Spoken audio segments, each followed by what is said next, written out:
लेकिन ये कार्रवाई सरकार नहीं कर रही है, उनके नाम भी छुपा रही है।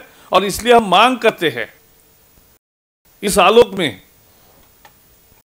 कि अगर सरकार की कोई प्रतिबद्धता है काले धन के विरोध में लड़ने की, तो वो तुरंत ये 1200 नामों की सूची घोषित करे।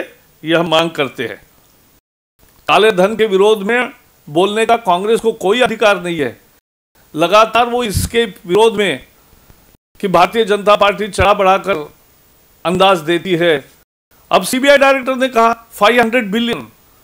सो yesterday CBI directors speech is noteworthy because it has reiterated what BJP is, it has practically endorsed what BJP is saying from the rooftop for years together.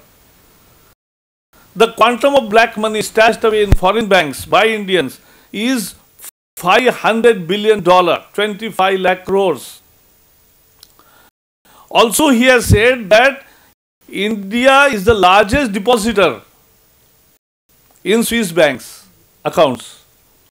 He has also endorsed that a relentless pursuit is necessary. There is no political will. There is ethics in the governance are required.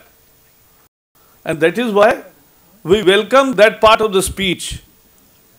And this also connotes that there is large part of frustration amongst some of the good officers who are not happy with the style of government, the way government is dealing with the subject. And that is why BJP demands and reiterates that recently the whole inquiry about the 1200 accounts, with the names of which were revealed to the Indian government not by its efforts, but by somebody else on their own.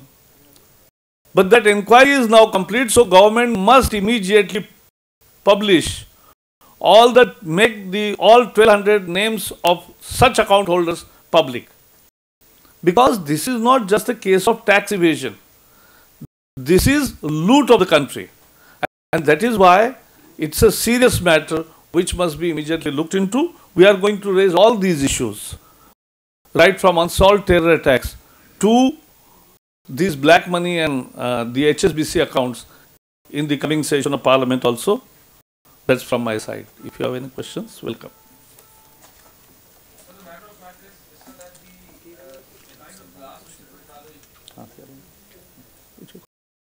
Huh. So the kind of blast which took place in Delhi was not isolated. It happened on a worldwide scale.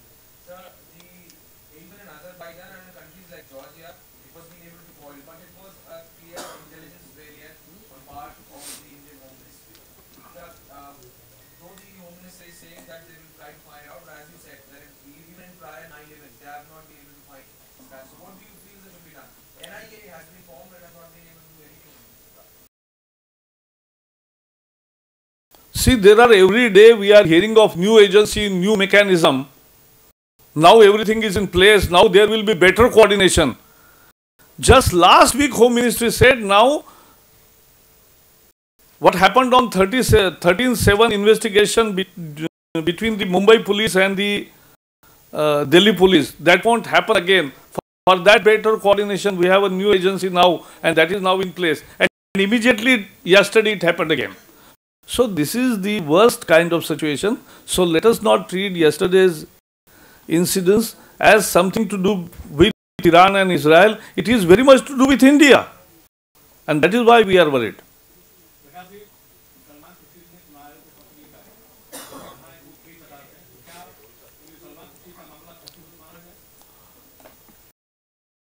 मुझे लगता है कि सलमान खुर्शीद जी के पत्र का कोई मतलब नहीं है।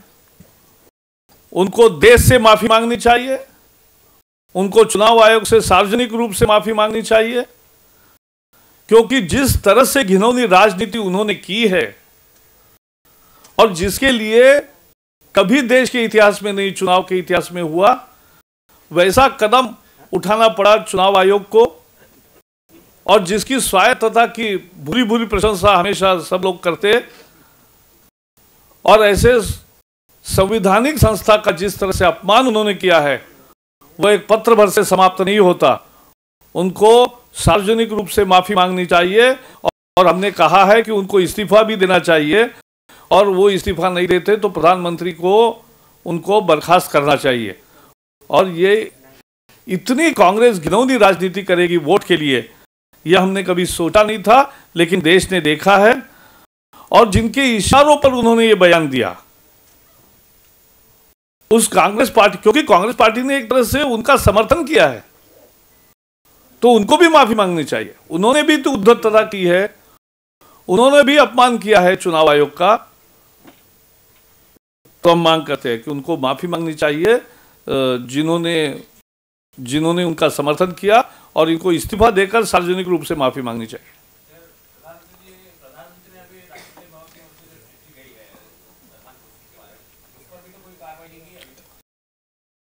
ये तो प्रधानमंत्री जी बोलते नहीं है लेकिन करते भी नहीं है। वो साइलेंट मोड पे रहते हैं, लेकिन वो अभी साइलेंट एक्शन मोड पे भी है, क्योंकि हमने हर फाइल में देखा है, राजा की हो, चिदंबरम की हो, या किसी की भी हो, या सीवीसी का हो, वो उनको जब मसला उन तक पहुंचता है तो वो बाद में कहते हैं कि हमें पता ही नहीं था। एंट्रैक्स देवास डील का उनको पता ही नहीं था, कहा उन्होंने। अब पता कैसे नहीं था, वही मंत्री है, तो वही अब देखना पड़ेगा। यस,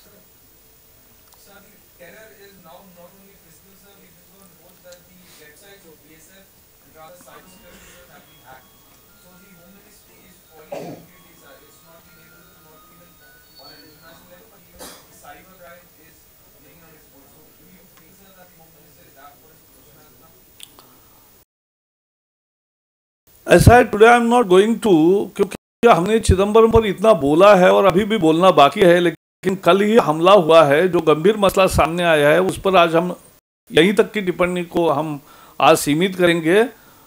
उन पर हमले करने जैसे बहुत सारी चीजें हैं, लेकिन हम चाहते हैं कि देश सुरक्षित बने, और इसलिए इसकी सही जांच और सही आतंकी पकड़े जाए।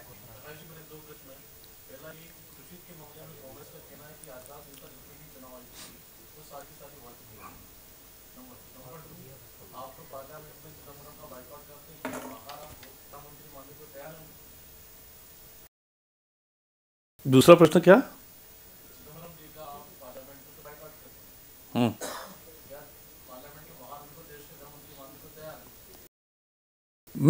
पार्लियामेंट में भी वो देश के गृह मंत्री है, ये मानते हैं, और इसीलिए तो उनका बहिष्कार कर रहे हैं कि उनका जो रोल है उसके लिए तो बहिष्कार है।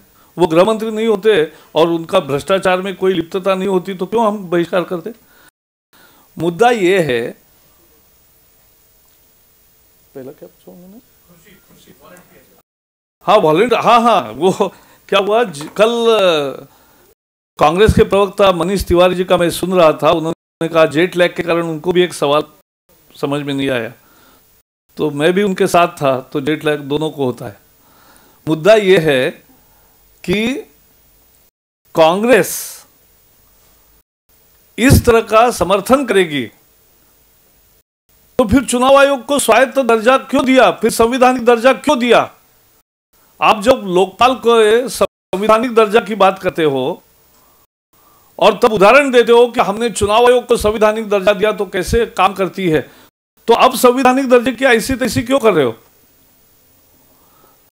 संवैधानिक दर्जा अगर दिया तो उसकी प्रतिष्ठा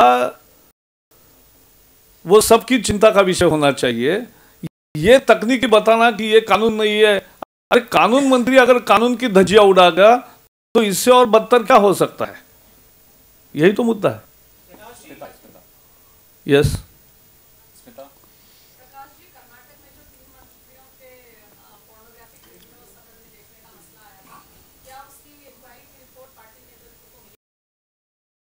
वो तो बाकी जगह भी चल रहा है, आपको पता चलेगा जल्दी। हाँ।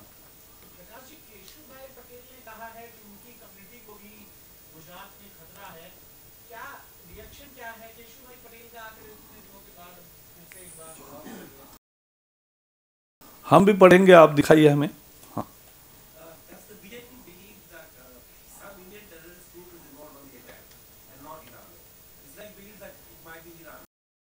No, we are not going into this. Is not the political party job who is behind this. No, I have shown you the pattern. Then who is behind? Is Iran behind that Pune German bakery and 2611? What you are saying? So Indian government is to come clean on what has happened, who is behind those, who are the conspirators. This is the government duty in which they are failing miserably. Yes.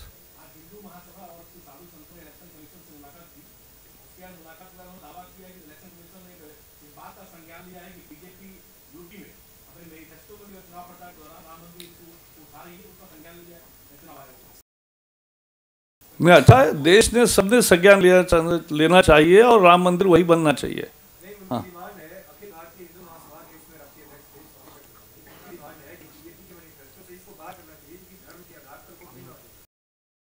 नहीं, ये धर्म का मसला ही नहीं है ना. राम तो हर एक के दिल में है. हाँ.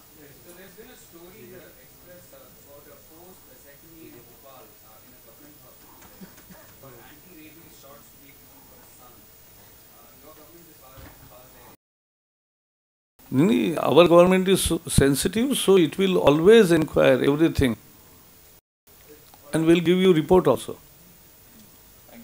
Thank you.